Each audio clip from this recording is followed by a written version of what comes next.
Setelah wajahnya tak lagi warawiri di televisi, artis peran Rendy Medianto kini jadi TNI AL. Bahkan dirinya juga sudah berpangkat Letnan 1 atau Letu.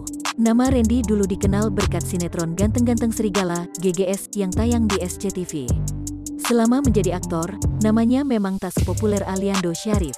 Namun hal tersebut tak memupuskan harapannya. Terlebih dirinya juga pernah beradu akting dengan aktris Prilly Latukonsina dan Jessica Mila. Bukan itu saja, Rendy pun berkesempatan berperan di dalam beberapa film, seperti Ma Ijah Ingin ke Mekah dan Cowokku Superboy. Sayangnya jelang pergantian tahun 2015, wajahnya tak lagi menghiasi sinetron yang membesarkan namanya itu. Sebab, ia ternyata lolos menjadi anggota TNI Angkatan Laut pada Oktober tahun 2014 lalu. Saat ini ia juga ditugaskan di Dinas Penerangan TNI AL. Meski tak lagi aktif sebagai pesohor, Rendy Medianto masih tetap eksis di media sosial. Sebab, ia juga sering membagikan kegiatannya sebagai seorang TNI melalui Instagramnya di @rendymedianto. Bahkan beberapa waktu lalu, ia membagikan segelintir kegiatannya menemani komedian Komeng berkunjung ke kapal Kri Banda Aceh. Gak sangka Bang @komeng.original main-main kesini, tang yu bang. PCA sudah kalau ada Bang Komeng, tulis Rendy di Instagram dalam video tersebut. Abdi negara tersebut terlihat gagah dan atletis dalam seragam lorengnya. Bukan itu saja, media sosialnya juga banyak dipenuhi dengan potretnya yang berseragam itu.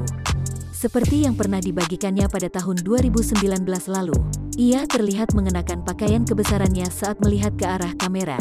Di baliknya juga tampak sejumlah rekan-rekannya, seperti tengah berada dalam suatu acara. Dalam potret lainnya, Rendy terlihat memakai seragam khusus Angkatan Laut yang berwarna biru gelap dengan celana warna coklat terang.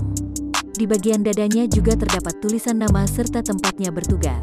Tak hanya itu, ia juga beberapa kali terlihat menjadi host dalam reportase TNI AL.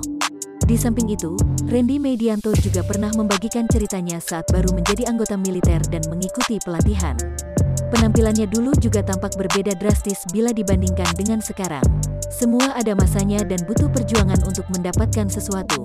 Zaman tiada gunung terlalu tinggi, kata Rendy di Instagram. Selain menjadi TNI AL setelah mundur dari dunia hiburan, ternyata aktor tersebut juga diketahui telah menikah. Hal tersebut diketahui dari foto pernikahannya yang diunggah pada November 2018 lalu. Dalam unggahan tersebut, Rendy Medianto menuliskan ucapan terima kasih atas kehadiran tamu penting di pernikahannya. Terima kasih Bapak Laksamana TNI Purn. Ade Supandi, SE, MAP, beserta Ibu sudah berkenan hadir, katanya.